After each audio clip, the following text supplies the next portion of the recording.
You guys are not living the life you fucking want because you're here. I know half of you that are here don't have the fucking life you want. You don't fuck the women you want to fuck. You don't have the boyfriends you want to have, and you don't make the money you want to fucking have. You also don't look the way you want to look because your fucking state is down here. You want to change it, follow what I fucking tell you. When I tell you guys to get in a peak state, get in a fucking peak state. All right, there are people in here who do it and there are people who don't. If you don't want to fucking change, you won't, okay? Right now, if you're not ready to fucking change, get the fuck out of the room. You're ruining the fucking state of the room. It pisses me off. I'm serious. If you want to stay here, get out right now. I'm not fucking around. And it seems like, whoa, where the fuck did this guy come from? It's pissing me off. I'm here to help you. You want help? You want to make the room awesome? Cool. If not, get out of my room. I'll give you guys literally 10 seconds. If you don't want to get a peak state, get out. Get out. Nobody? If I see you not in a peak state, I'm going to start kicking people out of the fucking room. I'm going to play the song again. We're going to feel fucking amazing. And you guys are going to get there. No more of this shit. Yes? What do you mean by peak state? Getting hyped, feeling completely incredible. Yes, scream. Yes. How much money I want to make? Okay, you want to leave? All right, get out. Go. You know what? You're annoying me. Please, just go. All right, good. I'm happy. I need you to leave. Yeah. You're completely good. Good. All right, hey, go. Come on, hurry up, bro. You wasted our time. Thank you. All right, the room should be better now. If you came here to be in a negative state, leave. Here, you want the front row? Happy. Amazing. Are you guys ready now? All right. All right. All right, you ready? Are we ready? Yes. 1, 2, 3. Woo! Yes. Yes. Yes. Yes. Yes. Yes. Woo! Yes. Yes. Yes. Yes. Yes. Woo! Yes. Fuck yeah. Woo!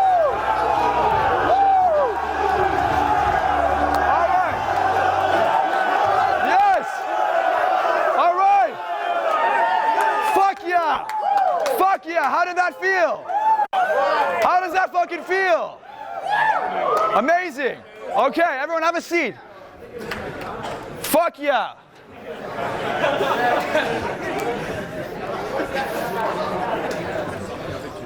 Yeah, no worries. Here we go. All right. Now, for now, I need you guys to keep your posture straight up, okay? Don't slouch. Keep your posture straight up and keep, What do you mean by straight up? I'll show you. I'll have a seat. I'll show you. All right. This is what your posture is going to look like every time we do this to maintain your state, okay? Don't be like this. Be like this, okay? So you're going to sit up. You're going to keep your back straight against the chair. Why? Because it's going to make you feel better. I'll give you an example. Try and get motivated. Go like this. Go like this. I'm going to go like this. Try and get motivated. You have to stand up. Isn't it funny how you have to sit up straight to do it? That's my point. I want you guys to sit up straight because not only you'll receive the information better, but you'll feel more attentive, you'll feel more energized, and we'll be awesome. Can we get the mic fixed? Yeah. Cool. I'll continue. Now, who doesn't have notes? Take out your phone. You guys need notes here. Awesome. I like this fucking group. I like you guys. Give yourselves a round of applause. Give yourselves a round of applause.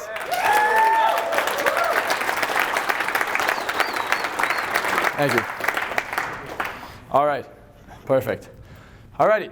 So, now, let's take depression as an example. Who here sometimes feels depressed? You're not feeling it now because you're in a different state, but okay. Here, I'll call you up for now. Come on. Give a round of applause.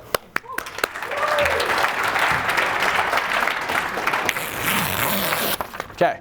Hey, if you don't have this, I'm going to leave this right up here because you need this, okay? Yes. If you don't have this, actually, I'll put it on the floor. You guys can stop by and see it later. Cool? All right. Now, when you say you feel depressed, what do you mean? Say it loudly so everyone can hear you. Tell us a little bit more so I can point things out for you guys, okay? Now, what I want you guys to be aware of when he does this, look at his physiology, okay? How he looks. Is he smiling when he's talking about it? His tonality, is he like quieter? Is he sad? Or is he, what are the words he's telling himself, right? Like what is he saying? What's he focusing on when he says that? And what's his physiology look like, okay? This triad. Go ahead. I think I feel let down. I let myself down. Okay. That's one thing always keep me feeling depressed. You feel yourself, okay, you feel you let yourself down. You're not depressed right now though, right? Yeah, I don't feel like that depressed. Yeah, but I just feel like that. Just a little always, bit. Haunts me. That feeling. It haunts you. Yeah. Okay. When do you feel the most depressed? Most what? When do you feel the most depressed? Like when I go back after my work to my apartment and then. Okay, why? I mean, and then I just look back that I feel like, okay, I have nobody to share and talk to. Okay, what's the focus? I have nobody to share and talk to. Remember, you want to use his words, not our words, okay? So he has nobody to share and talk to. That's one thing. What else do you focus on? It's like, no, I mean, when I was growing up, I was very studious, so I would think that once I get done my study and then I get a good job, then I will be happy and I will have a good partner. But eventually, I got a good job, kind of dream job, but I still don't have a partner. That also frustrates me. And guess what's going to happen? When he has a partner, you guys think he'll be happy? No. No. Happiness lies where? Now. And in the present. Change happens in the present, okay? I'll talk about this in a little bit after he goes off stage, but change doesn't happen over there, change happens now. Happiness happens now, not over there, okay? When does change happen? I need to hear it. Now, okay, when you put out in the future, when I get my medical degree, when I get my bachelor's, when I have this car, when I make this much money, then I'll be happy, you will never fucking be happy. You'll never be happy because happiness isn't about what's out here. It's about what's in here. Now he's not happy because he's not happy with himself, and you heard him express that earlier. You know, what if you hate yourself? No matter what he has, you'll never be happy with himself if it's just relied on what's outside. But if we teach him how to control his state now and change what he's doing, he will not go back to that. So I'm going to show you guys right now how you can condition yourself and the people around you to not be depressed, not be unhappy. You said you don't like people with bad vibes. This is how we're going to fix it. Cool? Yeah. Good. All right, so think about, tell me more. When you go home, why else are you unhappy? Sometimes, like, I go through the news feed on my Facebook or my Instagram. Like most of my classmates, or who used to be like my schoolmate or college mate, they get married and sometimes they have children. And I'm quite fond of having, like, when I was growing up, I was quite fond of children. So I mean, like, I'm missing out so many things in my life like, I am 31 actually. So that also one thing. How much? How old are you? I'm 31 years old. 31. And when I heard of your age, that also made me feel bad that I look at this guy who's 21 and he has accomplished so much. And I am like, piece of shit. I have accomplished nothing in my life by the age of 31. Like, so You graduated college, I didn't. I finished my PhD actually. I didn't. I dropped out. I didn't even get my fucking AA. Yeah. I'm a piece of shit too then, aren't I? Yeah, but you still feel like that you are happy. So is it about what I have or how I feel? What is Is it about how I feel or what I have? I think how do you feel about yourself? I think this is what makes me also sometimes maybe envy as well. Like sometimes I feel happy people or a couple walking hands in hand. That also give me envious feeling or something. Like Got it. Okay. So guys, give him a round of applause for being honest. Now it takes a lot. It takes a lot for someone to come up here and tell you why they feel this way. It's not an easy thing to share. Was it easy? Of course not. No, it was not. No, of course it wasn't, right? But he was open, he's here, and he's ready to change. This is what I like. I like people who are here because they want to get better and they're willing to do it. And he's making an example for other people in the crowd who feel this way. Half the room raised their hand when I talked about this. So if you're that person, I need you guys to pay attention. Now, even if you're not, you should pay attention because you'll learn from this. Now, what is he focusing on? He's focusing on what he doesn't have. That's the principle. He's focusing on the fact that he doesn't have a relationship. He's missing out. He's comparing. He's a piece of shit. He's not happy. He's envious. Right? That's what he's focusing on. If you were to focus on all those fucking things, how do you think you'll fucking feel? Like shit. Like shit. You ever been happy? There was like some moments like. Yeah, what were you thinking about? Talk about it. What was the happiest time of your life ever? Like 6 months ago when I. 6 months ago? When I finished my PhD and I got my degree. Physiology, look at that. You guys saw that? You see that? You see immediately how he changed? That's his physiology when he's happy. Okay, what were you thinking about when you got your PhD and you graduated? It's like a big milestone of my lifetime. I could, like, when I would die, I would be proud of that I have earned with 5 years of hard work and all that. Proud. Okay, what else? What else made you happy there?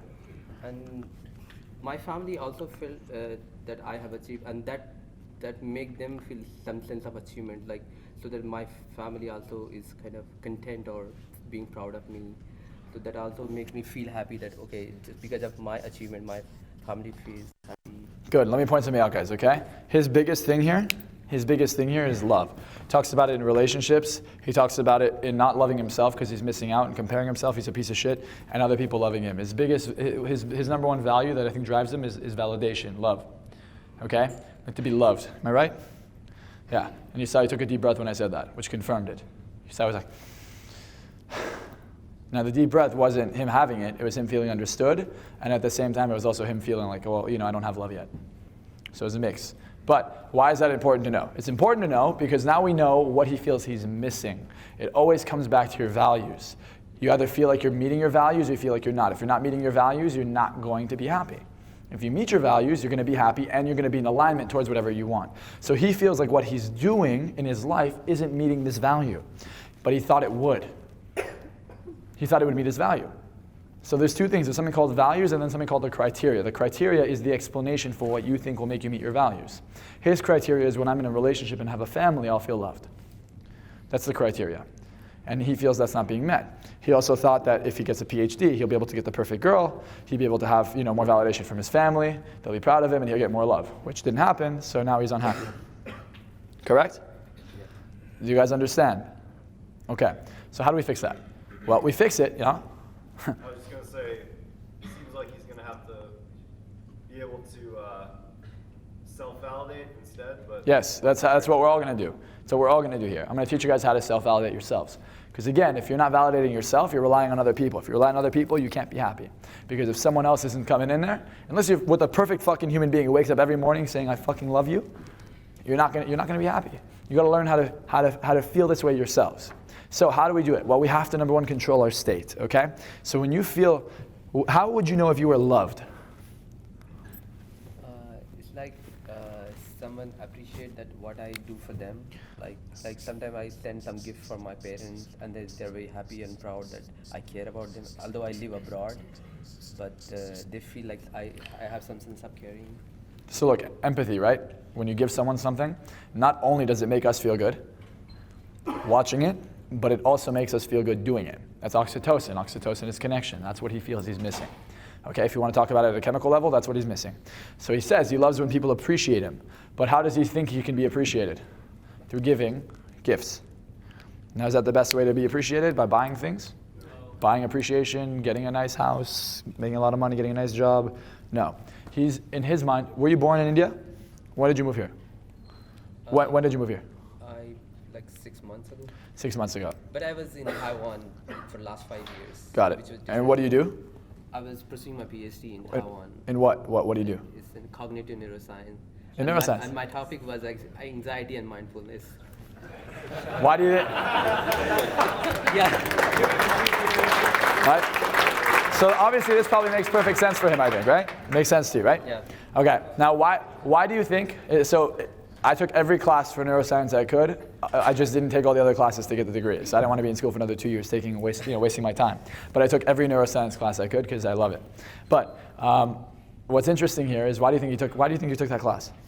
Because I felt I was at a point like 2013 that I was at the rock bottom of my emotional state, and then I thought this would be my last resort or best resort to find a way to save my life, and then but I eventually did not help me, and then a year before when in 2019 beginning, I was about to finish my PhD, and then I started reflecting, hey. I'm about to finish my PhD in anxiety and mindfulness, but did it really help me? And that's when I started going through RSD and TMA and all. You guys want to hear something funny? You guys want to hear something really funny? What drives his entire life? Pain. No. What is he looking for? Love. That's what drives his life. He drives his education, his career, his happiness. He depends on love for everything. So what is he missing? Love. Self-love. Exactly. And if he had self-love, guess how he's going to feel? You want to have a seat? Thank you, but I just feel uncomfortable Of course. because you're standing and Because of what? I mean, I just have the... I'm going to hypnotize you. So is it... Okay. But I'm still in very much awake state. Yeah, I know. You're also going to be awake when you're asleep. Thank you. Okay. Now, I'm not going to hypnotize you yet, so you can wait, okay? Now look, it makes him uncomfortable because of what? What does it make you feel like? It's like, first of all, in my opinion, anyone who is a teacher and is standing, I'm not supposed to sit. Because it feels like what, disrespectful or something? Yeah. Okay, that's fine. Well, for now, you're fine. You're being respectful. I appreciate it. Give him a round of applause. Good. Now look. Now, what we understand is that his negative state is associated to what? We're all paying attention, so I want to make sure. What is it associated to? To love. To him not getting it. Would you agree? Yeah. Yeah. Now, if you felt self-love more than anything, like you just loved yourself so much, when you look in the mirror, you're like, fuck, I love myself. How happy would you be? I cannot imagine how it feels like. Yeah, because you've never been there. But if you could, how happy would you be if you were there? It's like I have achieved everything in my life. I mean, I can die happily. You could die happily. Great. And if you felt that way, are you more likely to attract a relationship? If you loved yourself, are you more likely to get a woman that you love and have kids? I think so. Yeah. Are you more likely to have your parents be proud of you and appreciate you more? Because you appreciate yourself. I think more than proud. That's right. Yeah. And are you more, when you look in the mirror and wake up every morning, how happy would you be? Would you be excited to start your day and just, show others how to do it? I mean, this is your whole passion. You study the science behind this, right? Yeah, I would pat myself that I did it. Like sometime, like 2 days ago, when I was holding back myself to go out and approach some girl. So I was making 100 excuses that not to go out, but eventually I went, and then I just could spoke and then exchange a contact as well. And then while coming back, I patted myself like, okay, I had like sense of achievement. And you felt good. Yeah, just felt good. Good. So again, what's going on here? Is he making progress? Yeah. When he does that, yes. So he feels really good. When you make progress, your brain literally will release different chemicals like dopamine, right? That makes you feel more. Now, he needs to love himself in order to do this. But the thing is, his entire life he's been conditioned because the culture, like culture in India, honestly, that's why it's a third world country. It's not a first world country. It's because the culture there is about survival. They don't teach you how to make money. They teach you how to survive.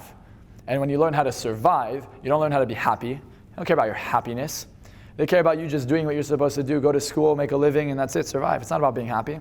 So he wasn't conditioned to learn how to be happy or love himself. He was conditioned to learn how to, take care of his family, how to survive, how to, basic needs should be met. But deep down, what fulfills him is love. And if we can give that to him right now, his entire life is going to be completely different, right? Because change happens when? Now. You ready to change? Now? You ready? Yeah. Look at that smile already, right?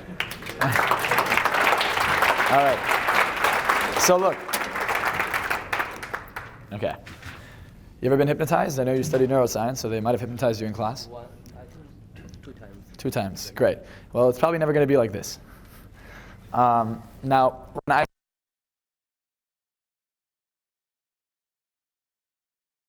we're going to do it differently. Not like that either. We're not going to do it that way. We're going to do it differently. Okay? We're going to do it, and relax, you don't have to be anxious. We're going to do it in a way that makes you completely relaxed. Now, of course, you want to be hypnotized, I'm assuming, just so I have your consent. Some of you I won't ask for consent, but in this case I will. I of course give the consent. Great. Okay. So are you ready to feel complete in amazing self-love? Yeah. Good. Now look, when I say the word sleep, you're not going to sleep. Your eyes will close, your body will relax, you will not be asleep, you'll still be focusing on my voice, you'll tune everyone else out, it'll seem like you're only paying attention to me, you're not going to know what the fuck is going on, and then you're going to open your eyes and feel more love for yourself than you ever have in your entire life. You ready? Sure. Are you right-handed or left-handed? Right-handed. Can I see your right hand? Just look at your right hand for me, look at the lines in your hand, focus on that, just notice your eyes going in and out of focus, go ahead and close your eyes now, go ahead and close your eyes, and just sleep, let yourself relax, just like that, completely relax your mind, your body, just relax, let yourself completely go. Go ahead and relax your arm, just completely relax your body, keep your eyes closed, relaxing your mind and your body. Now I want you to imagine that your eyelids are so heavy and so relaxed that you cannot open them. When you've imagined that your eyes are so heavy and so relaxed that you cannot open them, go ahead and test it out, make sure you cannot open your eyes. And sleep, just like that, a little bit deeper, completely relaxing, completely letting go, just completely letting go. Perfect. Look how relaxed you are. Don't help me, just relax. Relax your arm. Completely relax. Don't help me at all. You're helping me too much. There you go. Just relax. Perfect. Now with 5, 4, 3, and sleep. Now, I'm going to deepen him for a minute because you can see he's really tense, so he's having a hard time. letting go. You know, he's probably thinking about you guys. He's probably thinking about a bunch of different things. It's new for him. He's like, what if I don't get the change? Am I going to get rejected? Don't think about anything except for my voice. Just focus on your breathing. Take a deep breath. Exhale slowly. If anyone feels they have this problem, you can do it with him. Take a deep breath. And just focus on my voice now. In a moment, I just want you to imagine your body completely relaxing from the top of your head, down through your neck, all the way down your legs, feet, knees, and shoes. Just find yourself completely letting go, just like that, completely relaxing. Just let that wave of relaxation go through your body 1,000 times deeper. Now. Perfect. That's right. Just do that. Now just let go of that tension in your face. Let go of that tension in your body.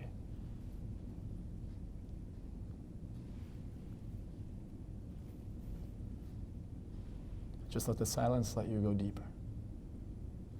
Now I want you to think about a color you've never thought about before, and imagine that color 5 more times. As you imagine that color 5 more times, I want you now to think about the thing you didn't think about.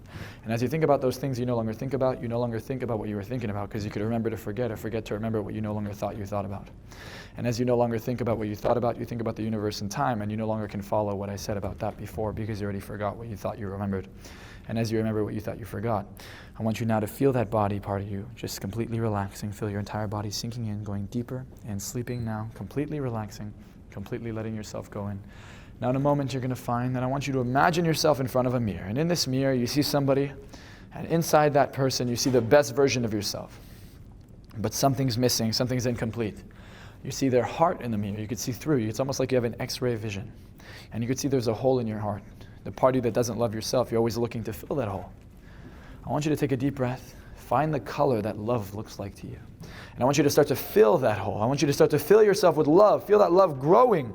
Think about how happy you're going to be, how easy it'll be for you to find relationships, how people will love you, how you'll look in the mirror and completely love yourself. You'll look at all the things you're proud of yourself for how all the lives you're going to change, for the example you're going to set for your future family and kids. Take a deep breath and just let yourself feel that love growing. And you find that a smile starts to grow on your face as that happens, because you start to feel more and more love for yourself. Now bring that love all the way up. Just completely fill your entire body until you feel so much love for yourself, you literally can't fit any more into your body. And as you feel that love, it's just moving through your entire body, you notice things start to change. You notice when you look in the mirror, you start to see how amazing you are, how handsome you are, how smart you are, how things are awesome for you, how good things are going for you. When you start to really feel that, when you start to understand that, when you start to accept that, go ahead and nod your head. Perfect. Now as you let that feeling grow strong, I'm going to count from 1 to 10. By the time I get to 10, you're going to feel more love for yourself than you ever have in your entire life. And the more you try to go back to how you used to be, the more you try to hate yourself, the more you laugh at yourself and love yourself even more. You realize you've never felt this much self-love for you in your entire life. Now with 1, you feel that feeling growing. 2, it's doubled. 3, it's getting stronger. 4, you find more love for yourself. 5, you completely feel that love. On a scale of 0 to 10, your confidence now is moving up to a 10 out of 10. Even 11 out of 10, you project your voice louder, you stand up straighter, you completely love yourself. You're so certain of yourself, you can approach anyone, anywhere, anytime. 6, 7, feel that feeling growing even stronger. 8, you find you sit up even straighter. 9, 10, eyes open wide awake. Give a round of applause. How do you feel? Give me a hug. Thank you so much. Yeah? Thank you so much. How do you feel? Tell them so they can do the same for themselves. Tell them. It's really surreal. Like it's like when he says the color, I imagine it was very green, and then I could see that it's just seeping into my heart. And I mean, the mirror was really shining, and I could really look at myself like the best version, with a very fit and strong man. And you're gonna make that happen this year, huh? And this radiation, like I could really see that it's transmitting all over from my body, and my body was glowing. Can you guys see it? My face was glowing. Look, they can see it too. So, and that a smile came very like from subtle deeper from somewhere in my core. I mean, it's something like as a child I was like searching for years and years, and I could sense that childlike heart. Give them a round of applause, guys. Thank you so much. Yeah, obviously. Yeah. All right. Okay. All right, guys. So, well, you see how easily you can change, right? Now, that's permanent. That's only going to get stronger as time goes on. He's already made the change. It's transition. He sees himself like he's never seen himself before. It's not familiar to him, and it's going to start to change. Now, I'll do this for everyone a little bit. It says the whole group, so everyone can feel that for themselves. You guys want that, I'm assuming? Yes. Great. Now, in the meantime, stand up. Ready? Yeah. Are you guys ready? Yeah. Are we ready? Yeah. Yes? Yeah. All right. Are you guys ready to make more money this year? Say yes. Yeah. Are you guys ready to literally be the best version of yourself? Say yes. Yeah. Yes. Yeah. Yes. Yeah. 1, 2, 3, let's go.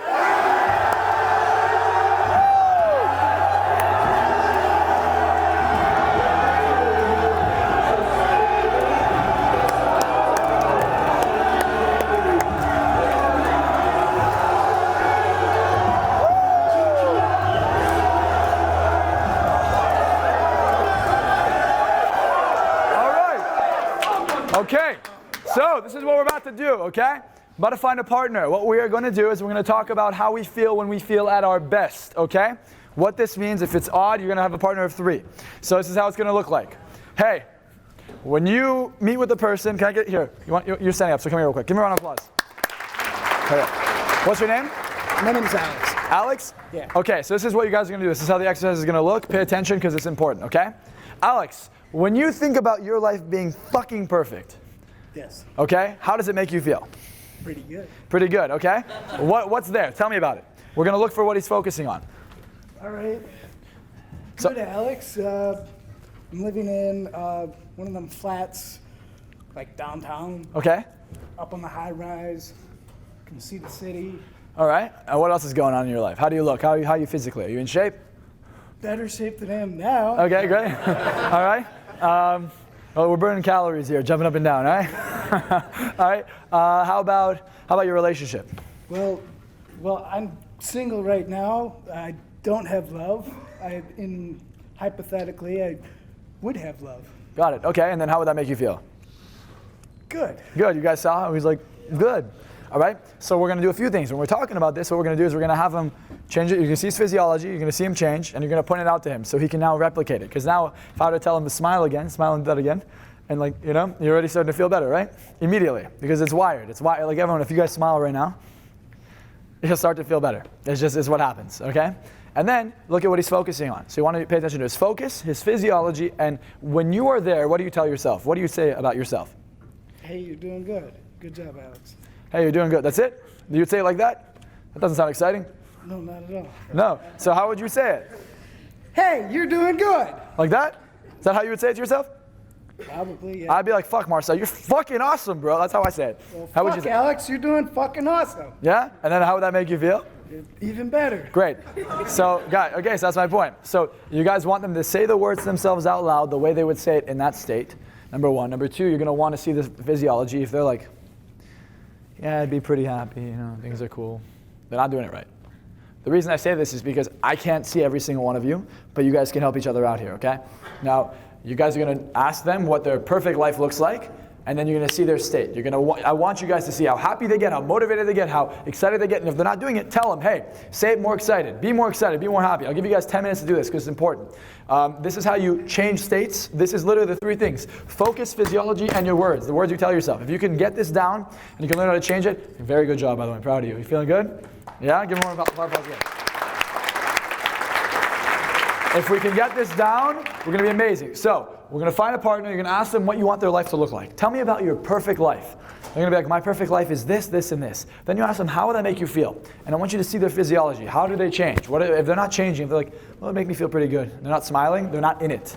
They're not there. I need you guys to make sure they're there. No, you wouldn't be like, if you were living the perfect life, you wouldn't be, my life's good. You'd be like, my life's amazing. You'd be happy. You'd be excited. You want, like imagine telling your best friend how good your life is that you haven't seen in 5 years.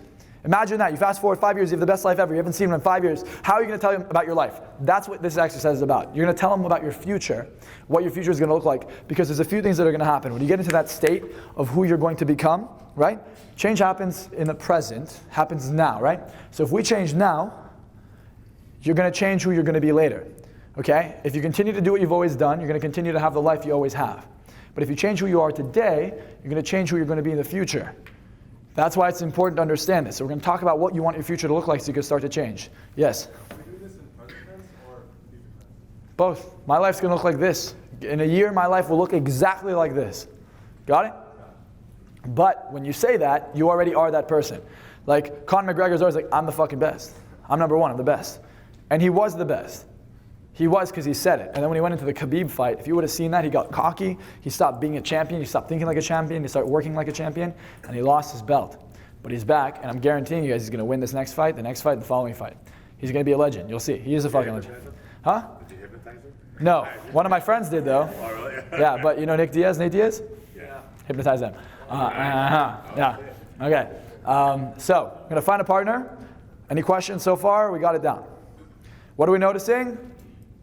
What are we looking for? Focus. And? Okay, easy, yes? Yeah, one more question that I had is like, what, in terms of my own development, it's like I always have trouble when I'm trying to like manifest something. If I'm already saying like, oh, I'm making more money than I know what to do with, my life is already more amazing, and I'm trying to say it in the present tense, but it doesn't agree with my belief system. Well, yeah, there's incongruency, right? Yeah, that's an internal conflict. You have everything you need, but you're not getting to where you want to go. There's a conflict. That's where I come in. Right?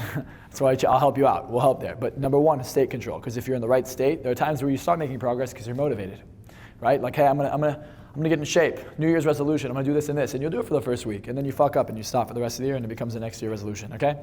So we're gonna make sure that you don't just start and then stop a goal. But the biggest way to do it is by managing your state. If you can control your state and the emotions you feel, and understanding why your brain's a computer and how to open that specific program, right? This is how you see what program they have and how to open it.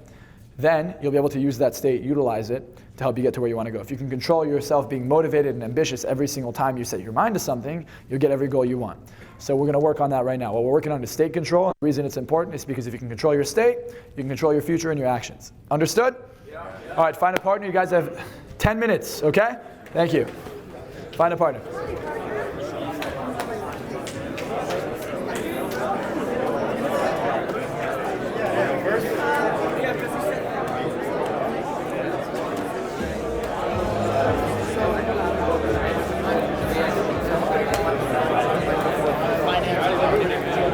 If you don't have a partner, work with 3 people. So the prompt is, what's like your best version of yourself? Like, okay, what's your fucking future look like? The fucking life you want. I'm traveling every day around the world. Okay. I'm with a hot ass girl. You're with a hot ass girl. Can you tell me about it? Huh? That feels fucking good. Can you feel it? Yeah. If I look him in the eyes, I feel what he's.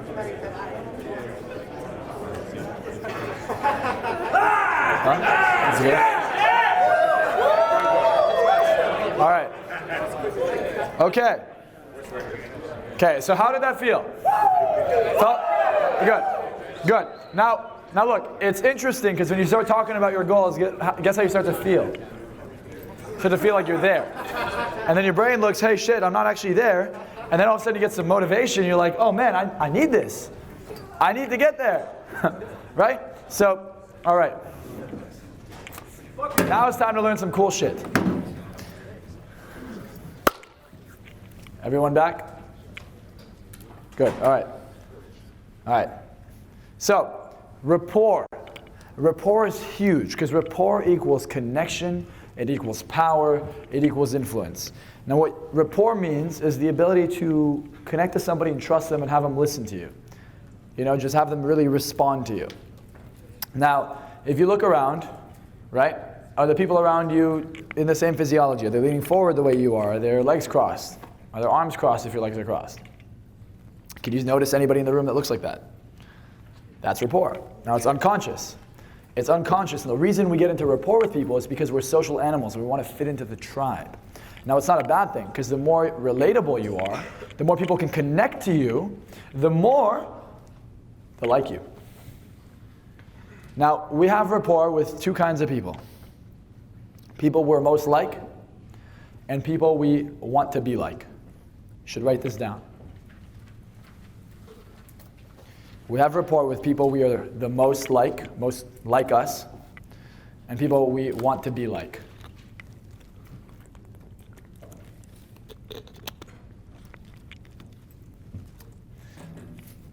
So how can we reproduce rapport?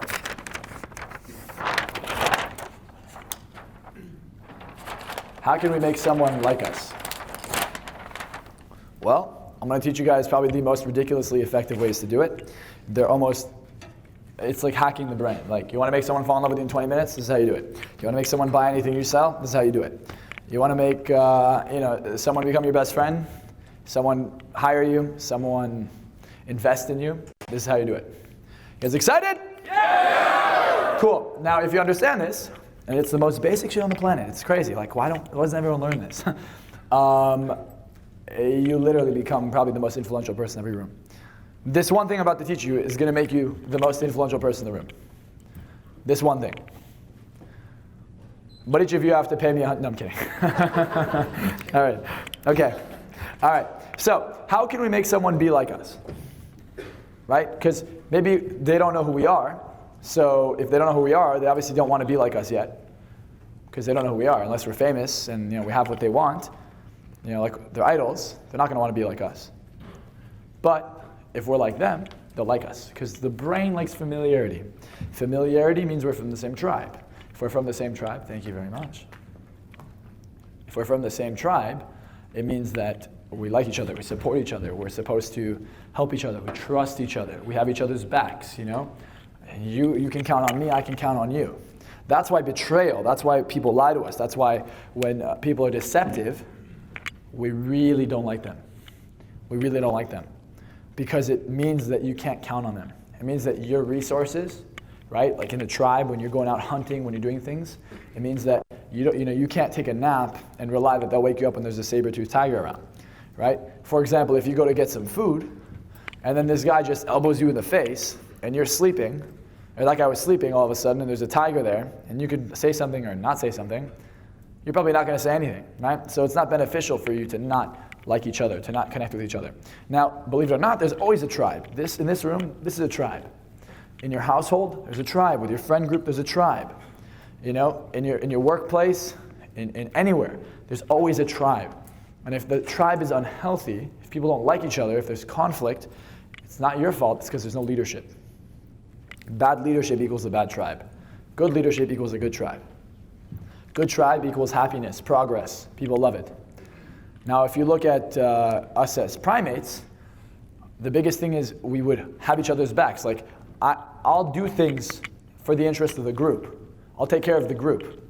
But what we promote in corporate society is if I stab you in the back for my own benefit, I still get promoted.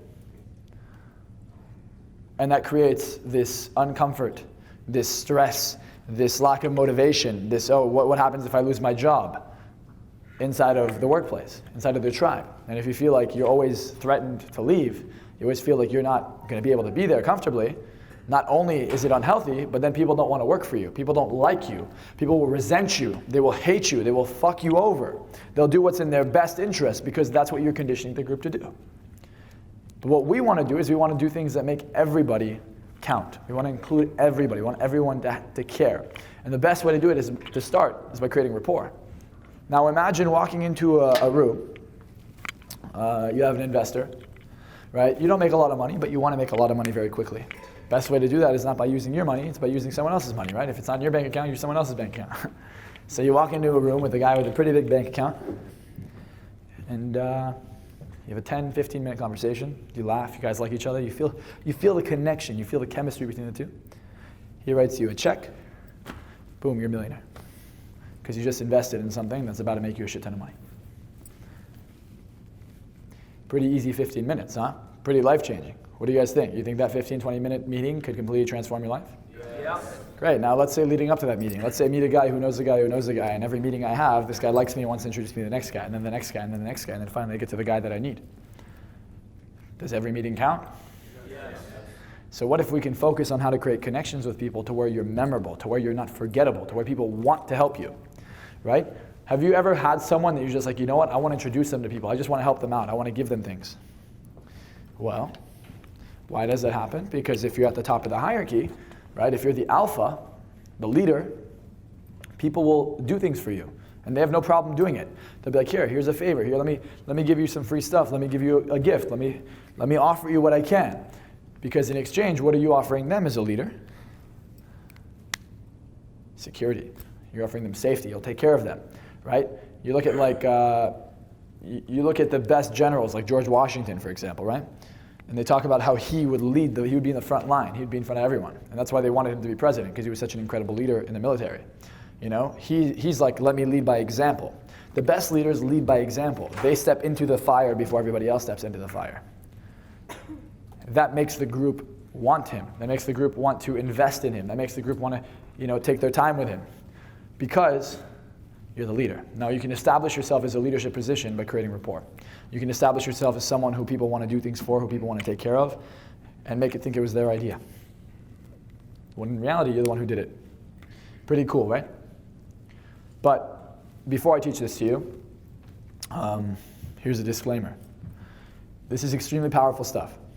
If you understand it the way I do, it's extremely powerful. And if you don't use it ethically, and you don't feel you're an ethical individual, do us a favor and leave. Do us a favor and leave the room. Because this stuff is so powerful and so influential, it could literally have an extremely positive impact not only on your life, but the people around you. And simultaneously, if you use it for bad, you can do the same. So I want to make sure that if you guys see someone here with bad intentions, you know, don't be afraid to call them out on it. But for the most part, I think we have a pretty nice room here. We got rid of everyone who was annoying, and we're good to go. So, all right, so this is how we create rapport. We're going to start with this. The best way to create rapport is by being like the other person. Now, how much of our communication do you think is verbal? Like our actual words? 7%. 7%. 7% of our communication is the words we speak, which leaves a whole lot. It leaves 93%. Now, 38% is your tonality. When I speak really sad and down, right? Or when I'm really excited and I'm motivated. That's tonality. 38%.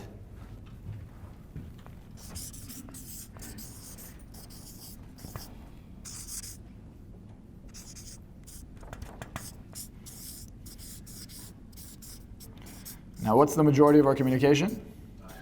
Body language, 55%. 55% of communication is your body language.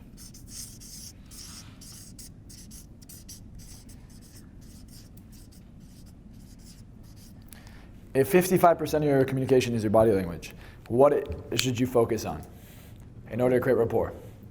Body language. Now, what's the easiest way to be like somebody? Look like them.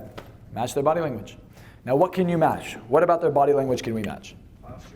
Posture. Breathing. Amazing one. Good one. What else? Huh. Smile, sure.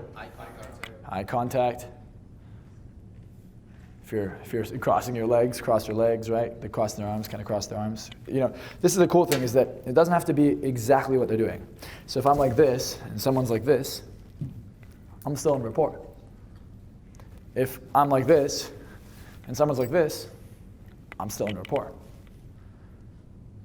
If someone's like this and I just go like this with my fingers, I'm still in rapport. Okay? Obviously don't do that. That's stupid, but you know, I'm just saying. I'm just saying you can match and mirror different things. Now, matching and mirroring is literally kind of sharing the physiology. And this is what happens when you're in rapport with somebody and you're really close to them, you're going to match and mirror the physiology. They're going to look like you. They're going to act like you. They're going to talk like you.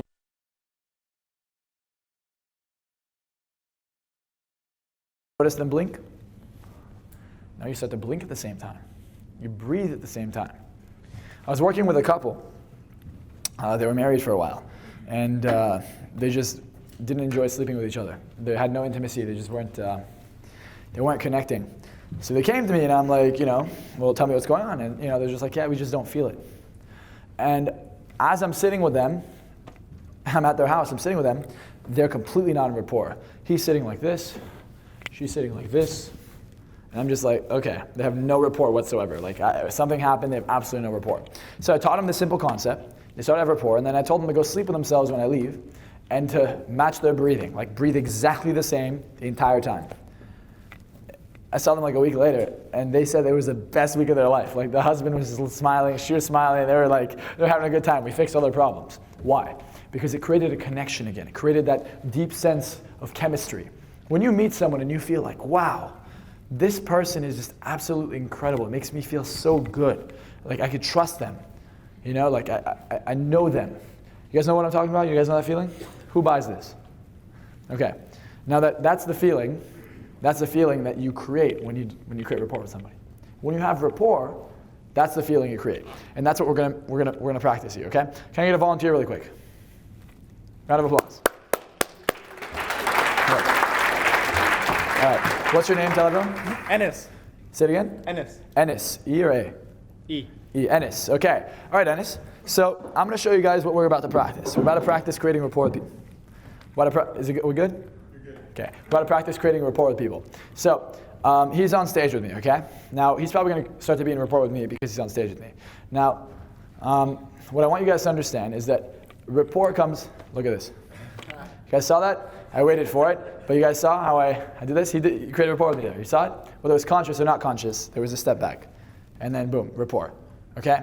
Like you guys saw how I stepped back, I was just talking and then kind of distracted him and then, you see, and then he moved forward. And then, oh my God, okay. You know, right? But this is my point. My point is that you'll start to match and mirror people naturally if you're in rapport with them. If you're paying attention to them, you're gonna match and mirror them, right? Now, I'm gonna show you guys how to take this to another level, but before I do, we're gonna practice body language. After body language, we're gonna practice using language. Now, one of my expertise, one of the things I'm extremely, extremely good at, is called Neuro-Linguistic Programming, and that pretty much goes hand in hand with hypnosis. Now, I'm probably one of the best hypnotists in the world, undoubtedly.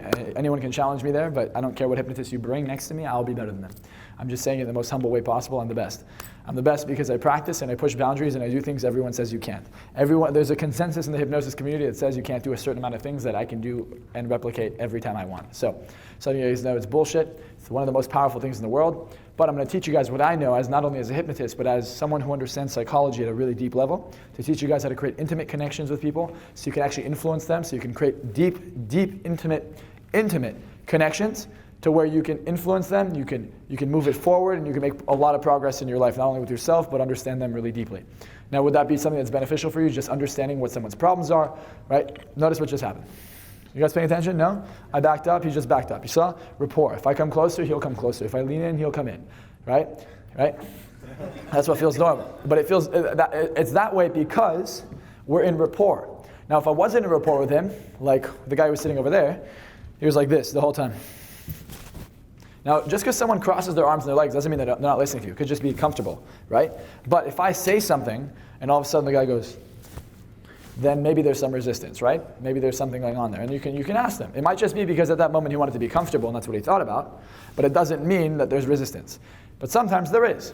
Sometimes when someone's quiet, it means they're closed off to what you're saying, not necessarily. Usually when someone's really open, right? Like if I want someone to connect to me, what's the body language? Hey guys, how are you? I'm open, I'm smiling, I'm like, hey! You know, what do pastors do and priests? Let the Holy Spirit, like, you know, God, yes. You know, that's an embracive, like, allow it to come in piece of body language. Now, if I'm kind of like, you know, also confidence is about expressing yourself, like standing up straight. You take up a lot of space, a lot of territory. But if I'm not confident, I'm gonna be a little bit, you know, more. What's up? Now look, what's up? What's up? I say it the same way, but which one looks way more confident? I'll be like, hey guys. Hey guys. You guys see the difference? Same tonality, completely different vibe. Because body language says a lot. Now, this is what you guys are going to do. You guys are going to find a partner, not yet. And find a partner, you're going to look at him. You're going to have a conversation. You're going to start to notice that you guys match and mirror different things in your body. When you start to kind of subtly lean in, see if they lean in, okay? Like even if it's just slight, even if it's slight, see if they do it. You know, if you cross your arms, they cross their arms. If you go like this, are they doing it, you know? There you go, right?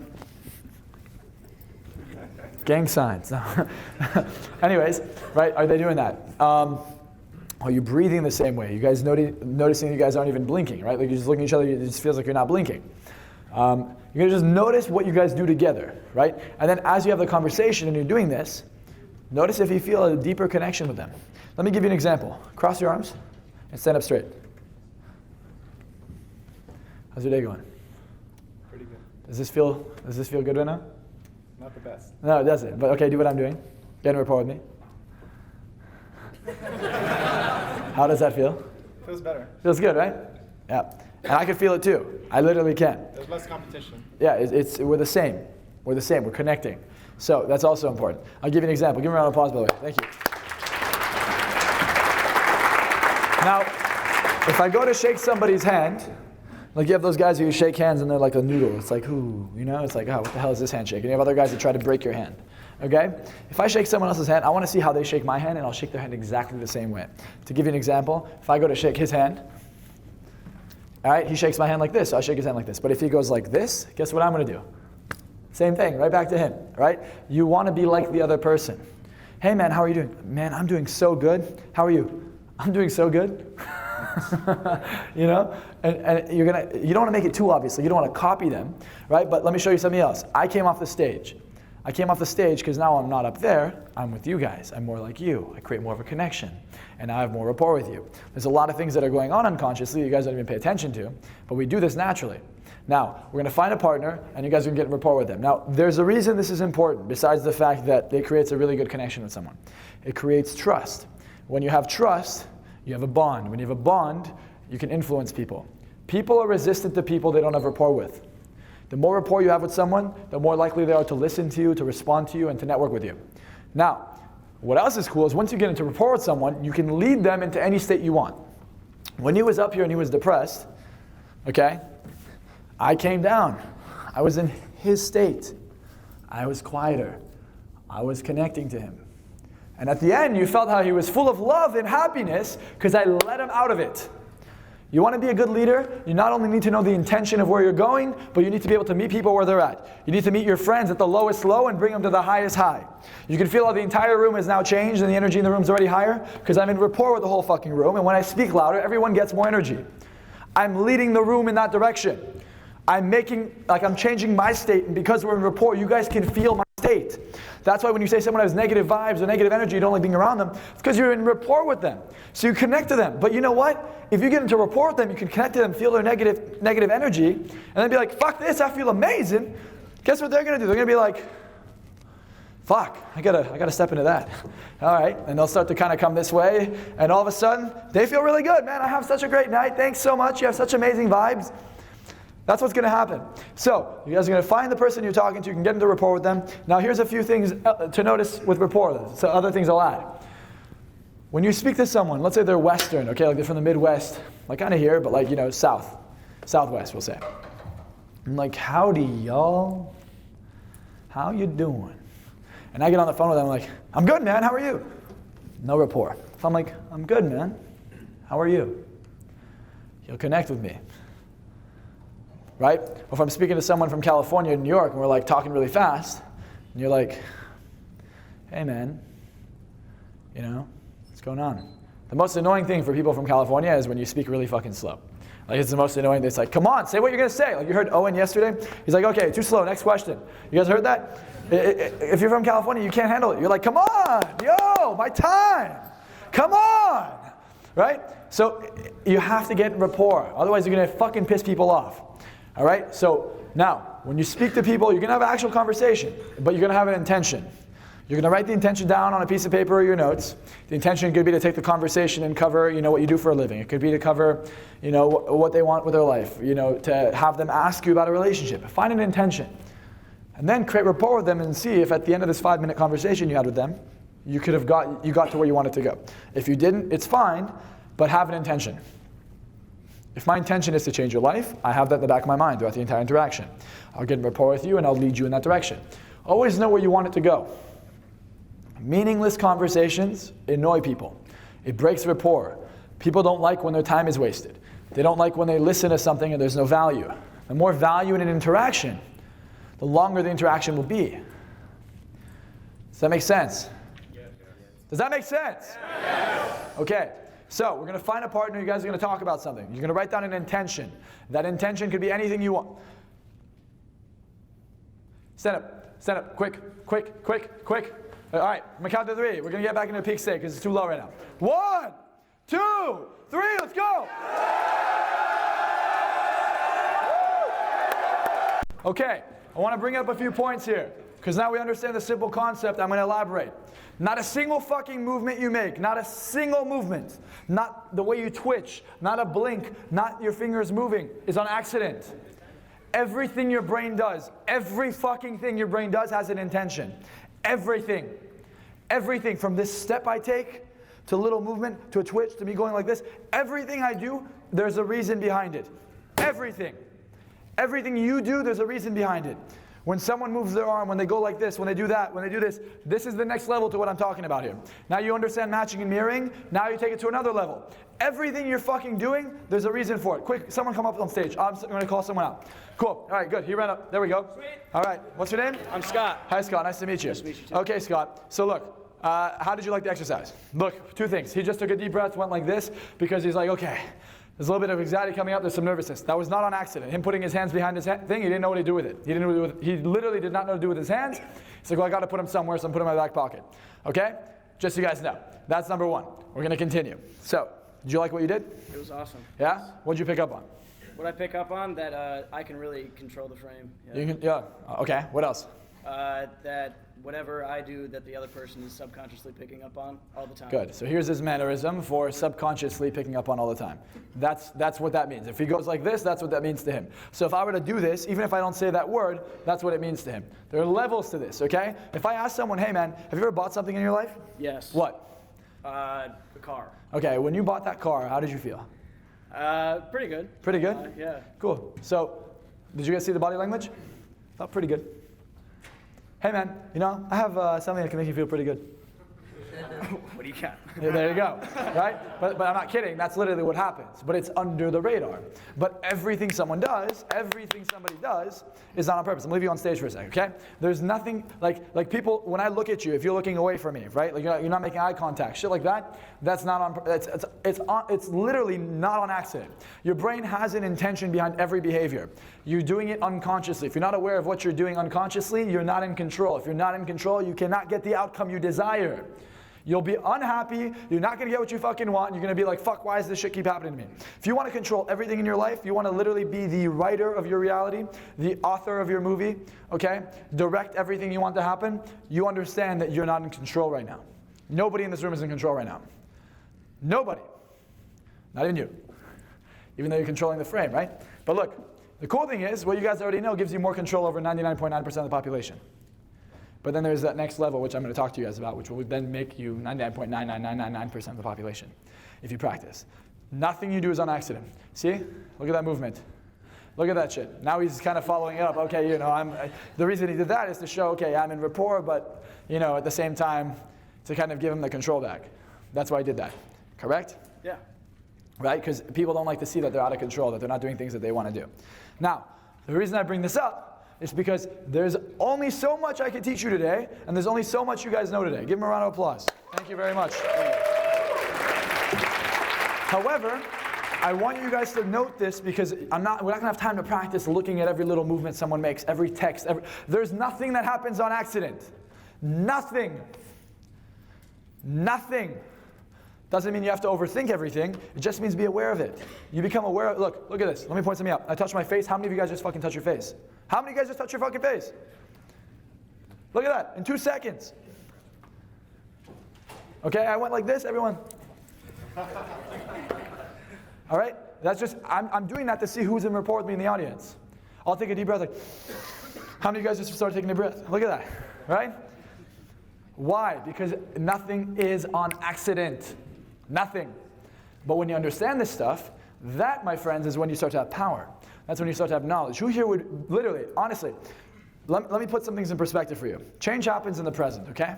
Change happens now. But there are things that can help you get to where you want to go faster. There are things that not even the FBI knows that I can teach you. This, by the way, the FBI doesn't know. They don't teach this shit. I know what they teach, because friends of mine, people that know I've had like coffee with, lunch with, okay, like Ross Jeffries, for example, have taught them some of their programs. They've literally helped with their programs. There's a book called the Ellipsis Manual. It's really basic stuff. If you've never read it, it's not basic at all. It talks about deception. It talks about how to literally program someone to be an assassin, shit like this, okay? Which is extremely basic to do. It sounds phenomenal and like crazy, but there's so much that you could do to someone without them even knowing. Like I can hypnotize you to forget that you were even there. Uh-huh. What was the book one more time? Ellipsis Manual. I'm sorry? The Ellipsis Manual. It's cool. It's a cool book. Obviously, don't use it unethically. But my point is that seems complicated and it seems crazy advanced. But all of this shit's basic. It's all basic. It's just about becoming aware of it. We're not taught to be aware of other people. What we're taught are things that we can't use in everyday life. I think history is amazing. I think it's incredible. I love history. I think we should learn from our mistakes. But why don't we learn about other people? Why is psychology such an... a psychologist doesn't know shit about psychology?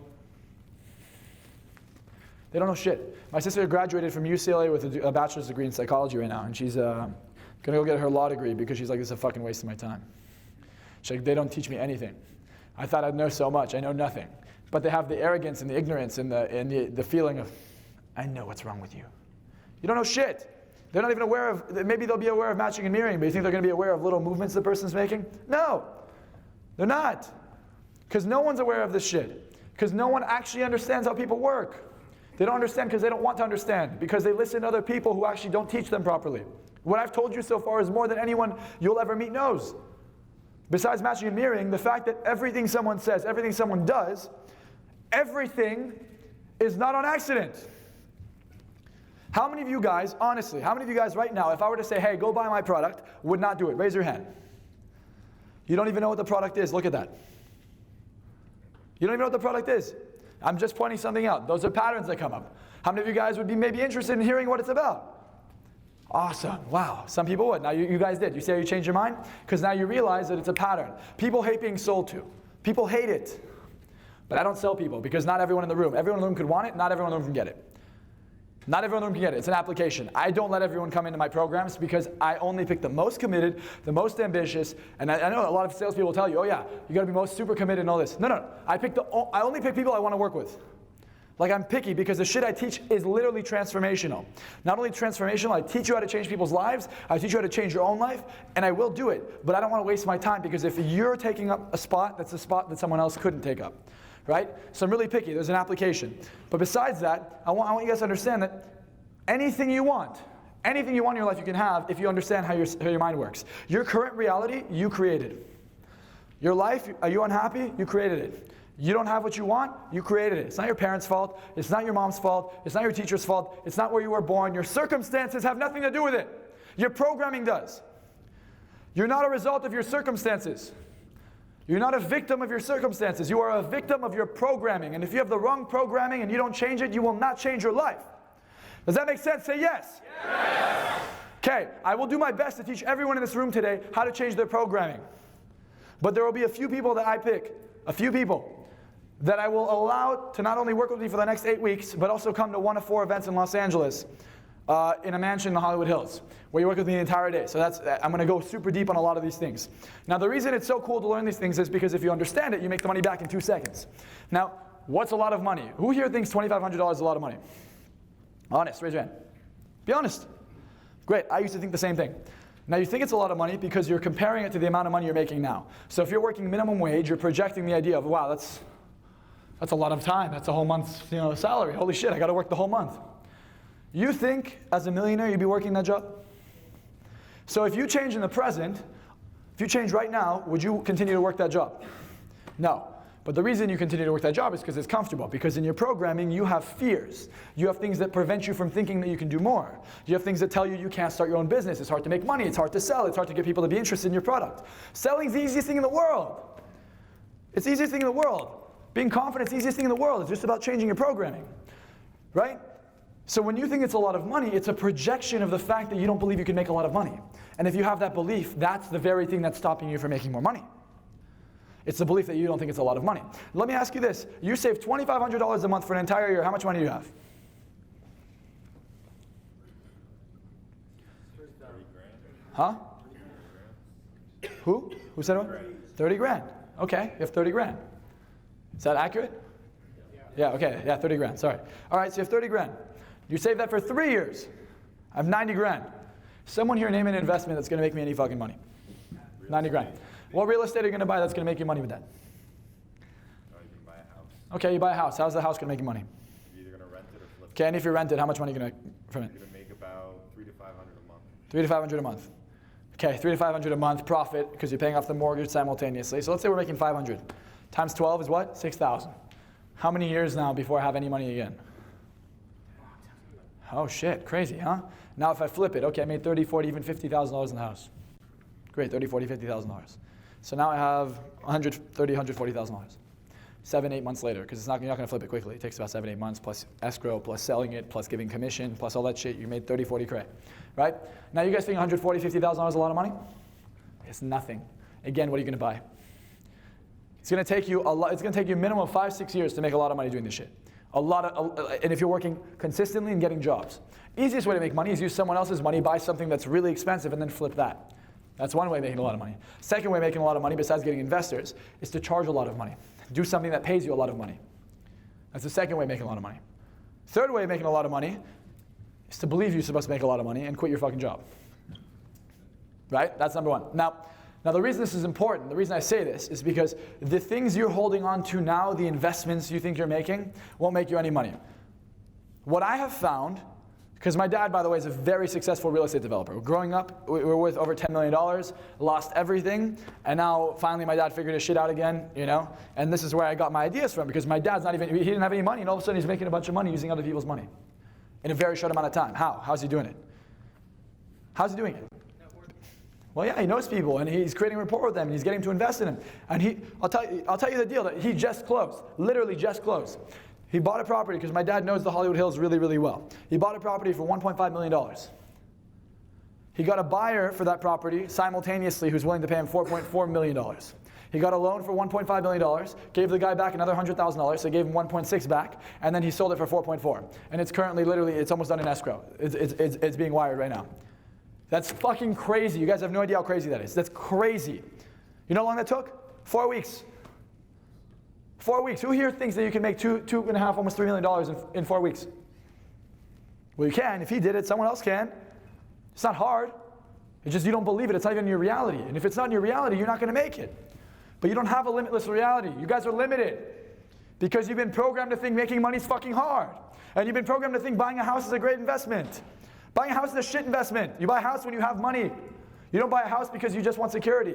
Because then you're going to have to work for the rest of your life, retire at 65. And this is the problem that no one understands. Time is the fucking problem. If you had 2 minutes left to live, you're on your fucking deathbed, you're surrounded by the people you love, how much would you give for 60 more seconds? And if you don't value your life, how much would you give for someone you fucking love? How much more would you give out of your money, your income, just for 60 more seconds for them? How much is that worth? Now every day you waste not making money, every day you fucking waste not taking action, is time gone. It's gone. In April, so in 2007 we lost everything. Everything. Literally I was fucking homeless. Everything. I was 10 years old, homeless. I just came from fucking being super rich. And we're homeless. I lost everything. It was not even the fucking fact that I didn't have money that upset me. It was the fact that I saw how my parents were upset that they couldn't give me and my sister the life that we wanted. We couldn't go to private school anymore. It upset them so much. I saw how much it hurt them, how stressed they were all the time, how they were working their ass off. But they went from this abundance mindset to this scarcity mindset. It took them years to get out of it until they saw me in it. Then they remembered, and then they made a lot of money. But in April, I bought my dad a Porsche. You know how good that felt to give him the keys to the Porsche and pull it up in the driveway? You know how good it felt to buy myself my dream car in May before my birthday at 20 years old? It feels amazing. But why did I do it? I did it because I told myself I could, because I changed my mindset. And what I invested in was not real estate. It was my mindset. I spent $120,000 on my mindset, not in college, not on real estate, on coaching, on my mindset. You think I'm bullshitting you? What do you think I learned all this fucking knowledge? Seminars, school. I worked my ass off. It's not like it just happened. But guess what? I make more money than I know what to fucking do with now. And to me, it's so easy. It's a joke. I used to beg for clients. Now I'm picky of who the fuck I pick. One-on-one, I charge people $20K for 2 hours of my time. It's a joke. Why am I telling you this? I'm telling you this because your current fucking mindset's limiting you. It bothers me that not everyone in this room has the money they want. It bothers me that not everyone in this room can go buy their fucking parents the house they want. It bothers me that not everyone in this room feels like $2,500 is nothing. It's nothing. What can you buy with that? A fucking jacket? It's nothing. It's nothing. Let me ask you guys a question. Time is the most valuable thing on the fucking planet. So nothing's more valuable than time. You don't get time back, and you know when you value time when you don't have it anymore, when someone dies, when someone passes away. You know when I changed my life? I'll tell you when I changed my life. I had the knowledge, but I'll tell you the story. I was making $350 a week. I had 2 clients a week, okay? I was charging them like $150, $170. And I was doing okay. My parents were struggling, but I was doing okay. I was able to pay for my gas. I can go to dinner with my friends. I could see movies. But I would go through all $350. Maybe I have $10 left at the end of the week. My friend Jason calls me. He's like, hey, bro, you want to come out to dinner, come get sushi? I said, yeah, man. I had 2 dogs. I have a bird and a pet monkey. So those are my dogs. I feed them every day. I love them. One was named Mona Lisa. The other one is named Picasso. And then I have my bird and my monkey. So I hug them. I pet them before I leave, and I let them out in the backyard. And, my friend Jason calls me. He's like, hey, man, I'm here. I get in the car with him, we're laughing, listening to music, whatever. I'm being selfish. I'm like, fuck yeah, $350 a week. I'm doing well. I'm living with my parents. What 19-year-old makes $350 a week? That's how I was thinking. We get to dinner. We're sitting down. We start ordering. And I start to feel bad. I don't know why. I'm just like, I feel kind of bad. And I get a phone call from my dad. My phone rings. I answer the phone, and I hear my mom crying in the background. And I say, hello. And my dad goes, both your dogs are dead. I said, what? He said, both your dogs got ran over, both your dogs are dead. So I excused myself from dinner.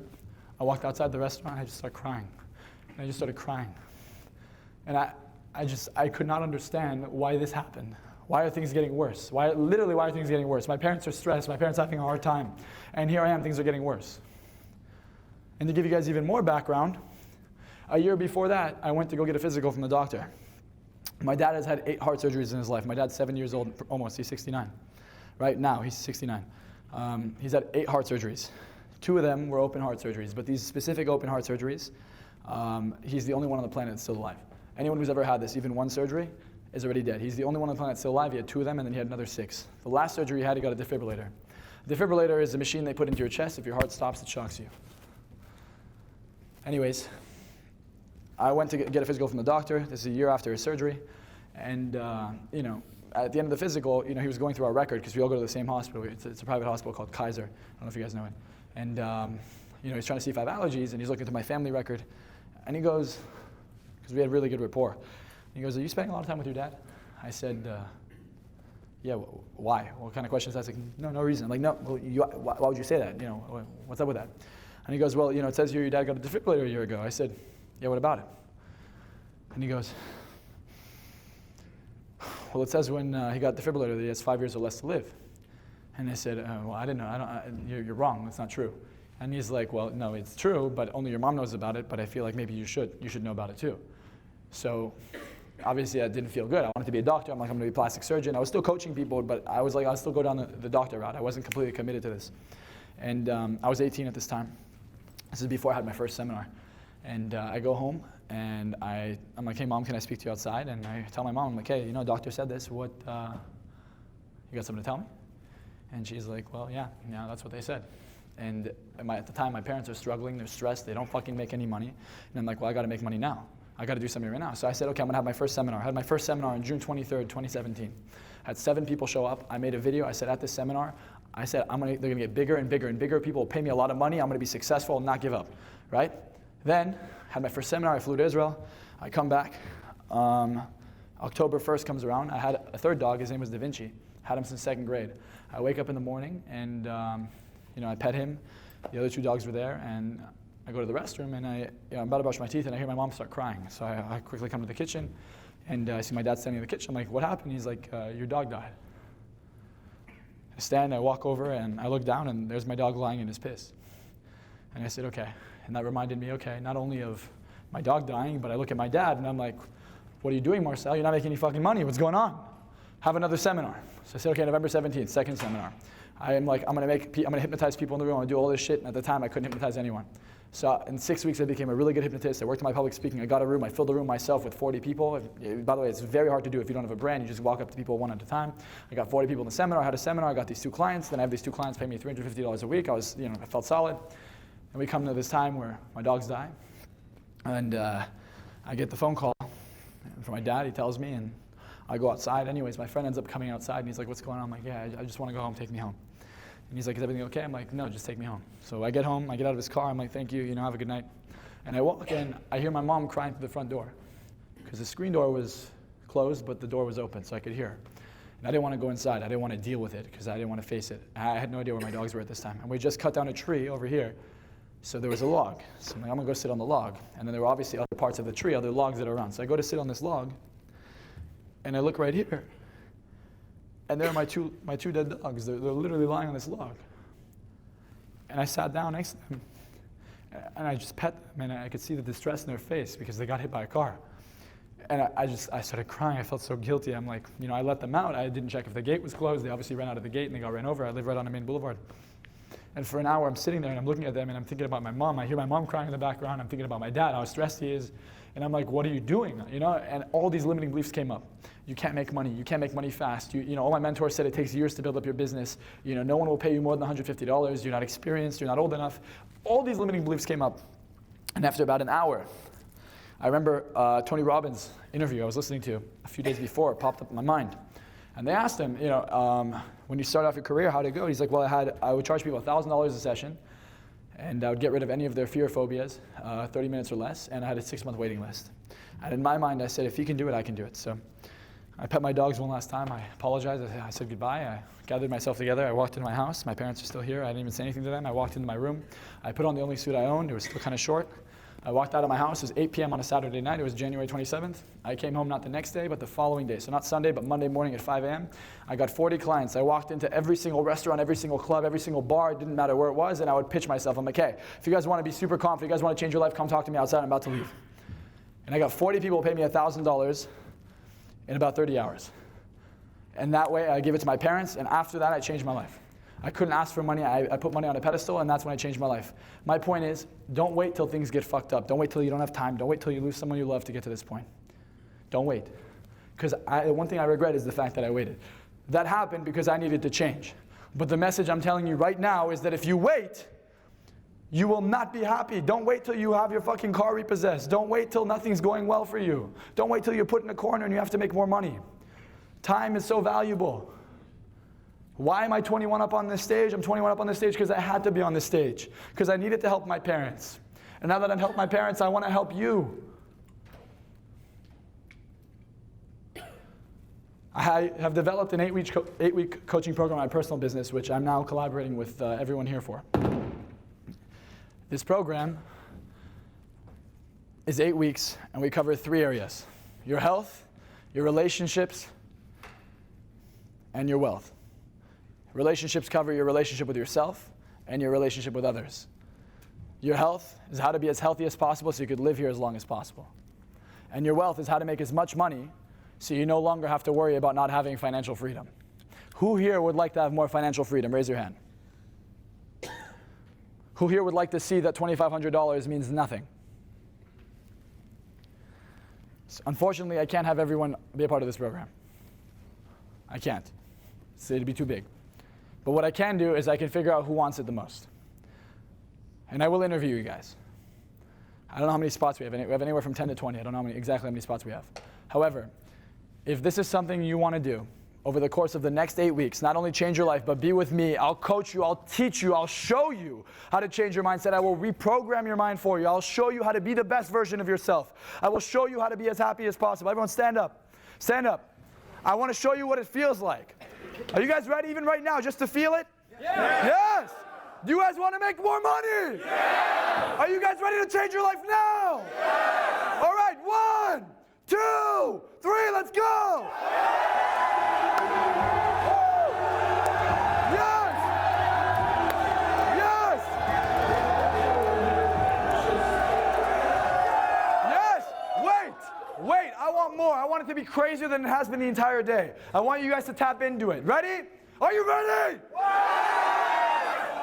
you fucking ready? Yeah! 1, 2, 3, let's go!